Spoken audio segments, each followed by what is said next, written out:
चीन के सस्ते उत्पादों के भारी संख्या में आयात से देश के लघु, सूक्ष्म और कुटीर उद्योग एवं देश की अर्थव्यवस्था संकट में, रोजगार के लाखों अवसर नष्ट हो गए। अर्थशास्त्रियों, शिक्षाविदों, न्यायविदों, समाजशास्त्रियों, समाज सेवी संस्थाओं, उद्योगपतियों, व्यापारियों, वित्तीय संस्थाओं के प्रतिनिधियों की एक सार्थक एवं व्यवहारिक, सफल परिचर्चा का आयोजन। चाइना उत्पाद का केवल विरोध करने से नहीं होगा समस्या का सामना। लघु एवं कुटीर, निर्यात संवर्धन, प्रतिस्पर्धी उद्योगों को प्रोत्साहन, आत्मनिर्भरता एवं स्वदेशी उत्पादों के उपयोग से ही होगी चीन पर निर्भरता कम। एसएस नारंग। चीन से सस्ते उत्पादों का भारी संख्या में आयात के परिणामस्वरूप देश में कई कुटीर, सूक्ष्म, लघु एवं मध्यम उद्योग बंद हो गए, रोजगार के करोड़ों अवसर नष्ट हो गए। आज आवश्यकता इस बात की है, लघु एवं कुटीर एवं निर्यात प्रतिस्पर्धी उद्योगों को प्रोत्साहन एवं स्वदेशी अपनाकर चीन पर निर्भरता कम करना जरूरी है। चाइना उत्पाद का केवल विरोध करने से नहीं होगा समस्या का सामना। भारत को इस संबंध में अब पुनः विचार करने की आवश्यकता है कि किस प्रकार चीन से आयात की जाने वाली वस्तुओं का उत्पादन भारत में ही बढ़ाया जाए एवं चीन से इन वस्तुओं के आयात कम किए जा सके। भारत में निर्यात संवर्धन, प्रतिस्पर्धी उद्योग स्थापित किए जाने एवं स्वदेशी उत्पादों के उपयोग बढ़ाने की भी आज बहुत आवश्यकता है। उक्त उद्गार है सेवानिवृत्ति बैंक प्रबंधक एस नारंग के, जो उन्होंने अर्थशास्त्रियों, न्यायविदों, समाजशास्त्रियों, समाज सेवी संस्थाओं, उद्योगपतियों, व्यापारियों, वित्तीय संस्थाओं के प्रतिनिधियों की एक सार्थक एवं व्यवहारिक परिचर्चा में व्यक्त किए। जिला न्यायाधीश एवं सचिव जिला विधिक सेवा प्राधिकरण कपिल भारद्वाज ने कहा कि भारत के वाणिज्य एवं उद्योग मंत्रालय के आंकड़ों के अनुसार भारत चीन से 6,367 उत्पादों का आयात करता है। वर्ष 19-20 में 8,600 करोड़ अमेरिकी डॉलर, वर्ष 20-21 में 9,400 करोड़ अमेरिकी डॉलर, वर्ष 2022 में चीन एवं भारत के बीच 11,500 करोड़ अमेरिकी डॉलर का व्यापार हुआ है। दोनों देशों के बीच व्यापार बढ़े, यह बात अच्छी हो सकती है, परंतु चिंता का विषय यह है कि चीन से भारत में आयात बहुत तेजी से बढ़ रहे हैं और भारत से चीन को निर्यात उस गति से नहीं बढ़ पा रहे हैं। वर्तमान में भारत से निर्यात 31% से घटा है और भारत के चीन से आयात 12.75% बढ़ गया है।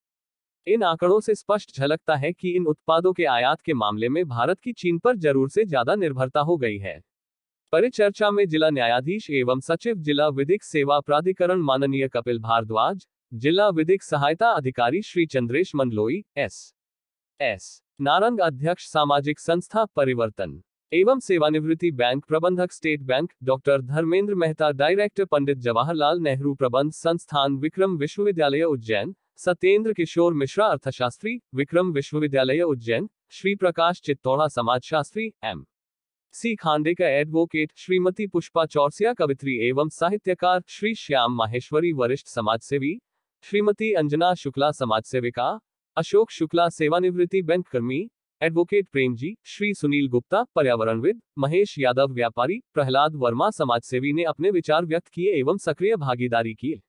जिला विधिक सहायता अधिकारी श्री चंद्रेश मंडलोई ने कहा कि अब भारत में नए उद्योग स्थापित करने संबंधी नियमों को बहुत आसान बना दिया गया है, अतः देश के उद्योगपतियों को आगे बढ़कर भारत में ही कुटीर, सूक्ष्म, लघु एवं मध्यम उद्योग की स्थापना करना चाहिए ताकि देश में ही उत्पादों का निर्माण प्रारंभ हो और चीन पर से इन उत्पादों के आयात को खत्म किया जा सके एवं देश में लघु उद्योग एवं कुटीर उद्योग की स्थापना ग्रामीण क्षेत्रों में बड़ी तेजी से की जाना चाहिए ताकि रोजगार के अधिक से अधिक अवसर गाँव में ही पैदा हो सके।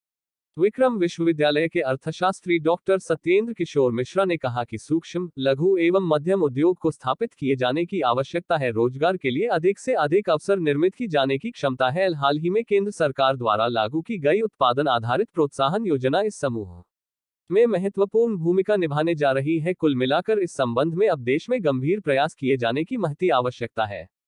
विक्रम विश्वविद्यालय के पंडित जवाहरलाल नेहरू प्रबंध संस्थान के डायरेक्टर डॉक्टर धर्मेंद्र मेहता ने कहा कि यह तथ्य किसी से छुपा हुआ नहीं है कि भारत द्वारा चीन से आयात बढ़ने से चीन की आर्थिक स्थिति एवं अर्थव्यवस्था सुदृढ़ एवं मजबूत हो रही है और चीन भारत के बॉर्डर पर भारत को ही आंखें दिखा रहा है।